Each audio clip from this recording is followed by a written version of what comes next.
গ্যালারিতে টাচ করার সাথে সাথে বলতেছে আমার গ্যালারিটা সাপোর্ট করতেছে না। ফেসবুকে টাচ করি, একই লেখা চলে আসে। ইউটিউবে কিন্তু একই লেখা আসবে। হোয়াটসঅ্যাপ, মেসেঞ্জার, ইমো কেউ ব্যবহার করতে পারবে না।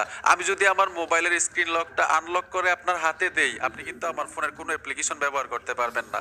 ঠিক এই সেটিংসটা আপনার মোবাইলেও করতে পারবেন। আপনার মোবাইলের কোনো অ্যাপ্লিকেশন আপনাকে ছাড়া ব্যবহার করতে পারবে না। এই সেটিংসটা আপনার ফোনে করার জন্য ছোট্ট একটা অ্যাপ্লিকেশন লাগবে। গুগল প্লে স্টোরে চলে আসবেন, সার্চ বক্সে লিখতে হবে অ্যাপ লক প্রো। এখান থেকে লোগোটা দেখে ইনস্টল করে নেবেন। আমি ইনস্টল করে রেখেছি। ওপেনে চলে আসবেন, সেট আপ করতে হবে। উপরে টাচ করে দিবেন, 4টা সংখ্যার আমি পিন সেট করব। ধরুন 8800 দিয়ে দিলাম।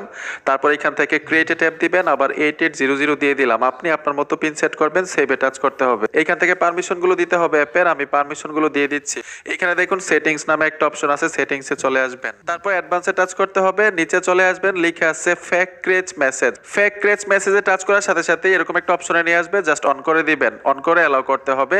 উপরের অপশনটাতে টাচ করে সেভ করে দিবেন। সম্পূর্ণ কাজ শেষ। অ্যাপ লক করার জন্য এখানে চলে আসবেন। যে যে অ্যাপগুলো লক করতে চাচ্ছেন এখান থেকে আপনারা খুব সহজেই লক করতে পারবেন। জাস্ট টাচ করে দিবেন, লক হয়ে যাবে। এখন আপনি কিভাবে ব্যবহার করবেন এটা দেখাই দিচ্ছি। ইউটিউবে চলে আসলাম, ঠিক এরকম দেখাবে। এইখানে দেখুন ক্লোজ অ্যাপ লেখা আছে, এরকম ভাবে ট্যাপ দিয়ে ধরে রাখবেন। আপনি আপনার অ্যাপ্লিকেশনটা ব্যবহার করতে পারবেন।